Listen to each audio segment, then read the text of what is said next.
Araw-araw na pagbasa ng Biblia Araw 202. Lumang Tipan, Hosea 3, Hosea 4, Hosea 5.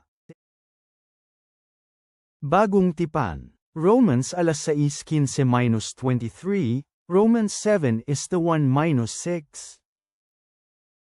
Kaya ano, magkakasala ba tayo dahil wala tayo sa ilalim ng kautusan, ngunit sa ilalim ng biyaya? Huwag nawa itong mangyari. Hindi ba ninyo alam na ang pinaghandugan ninyo ng inyong mga sarili bilang mga alipin ay siyang inyong pinaglilingkuran, ang siyang dapat ninyong sundin? Totoo ito, mga alipin man kayo sa kasalanan na patungo sa kamatayan, o mga alipin sa pagsunod na patungo sa katwiran. Ngunit salamat sa Diyos, sapagkat kayo ay dating mga alipin ng kasalanan, ngunit sinunod ninyo mula sa puso ang uri ng katuroang ibinigay sa inyo. Pinalaya kayo sa kasalanan, at ginawa kayong mga alipin kayo ng katwiran. Nagsasalita ako tulad ng isang tao dahil sa kahinaan ng inyong laman.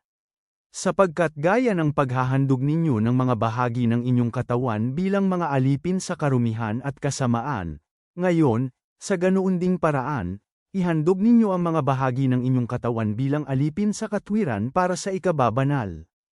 Sapagkat noong kayo ay mga alipin ng kasalanan, malaya kayo sa katwiran. Sa mga panahong yon, ano ang naging bunga ng mga bagay na ikinahihiya na ninyo ngayon? Sapagkat ang kinahantungan ng mga bagay na iyon ay kamatayan. Ngunit ngayon na kayo ay pinalaya mula sa kasalanan at alipin na ng Diyos, nasa inyo ang inyong bunga para sa ikababanal. Ang kahihinatnan ay buhay na walang hanggan. Sapagkat ang kabayaran ng kasalanan ay kamatayan, ngunit ang libreng kaloob ng Diyos ay buhay na walang hanggan kay Kristo Jesus na ating Panginoon. O hindi ba ninyo nalalaman, mga kapatid, sapagkat nagsasalita ako sa mga taong may alam tungkol sa kautusan, na ang kautusan ang namamahala sa isang tao habang siya ay nabubuhay.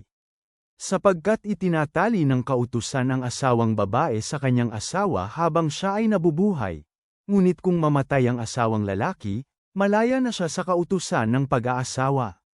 Kung gayon, habang nabubuhay pa ang kanyang asawang lalaki, kapag nakipamuhay siya sa ibang lalaki, tatawagin siyang mangangalo niya. Ngunit kung namatay ang asawang lalaki, malaya na siya sa kautusan, kaya hindi na siya isang mangangalo niya kung namumuhay siya kasama ang ibang lalaki. Kaya, aking mga kapatid, naging patay kayo sa batas sa pamamagitan ng katawan ni Kristo. Ito ay upang maaari kayong makisama sa iba, iyan ay, sa Kanya na binuhay mula sa patay, upang sa gayon maaari tayong magsipagbunga para sa Diyos. Sapagkat noong tayo ay nasa laman, ang mga makasalanang pagnanasa ay naging buhay sa ating mga bahagi sa pamamagitan ng kautusan na magbibigay ng bunga sa kamatayan. Ngunit ngayon, pinakawalan na tayo mula sa kautusan. Namatay tayo sa kung ano ang dating humahawak sa atin. Ito ay upang makapaglingkod tayo sa panibagong espiritu at hindi sa kalumaan ng sulat. Mga awit, Psalm 88:1-9. Ama naming nasa langit, kami ay lumalapit sa iyo na may mga pusong uhaw sa iyong awa, tulad ng paalala ni Hosea sa iyong matatag na pag-ibig kahit na kami ay naliligaw. Tulungan mo kaming makilala ang pagkakatali ng kasalanan na binabanggit ni Pablo sa Roma, at bigyan mo kami ng biyaya upang mabuhay sa kalayaan ng iyong katwiran. Habang kami ay sumisigaw tulad ng salmista, naway makatagpo kami ng aliw sa aming pinakamadilim na sandali, na nagtitiwala sa iyong katapatan upang iligtas kami.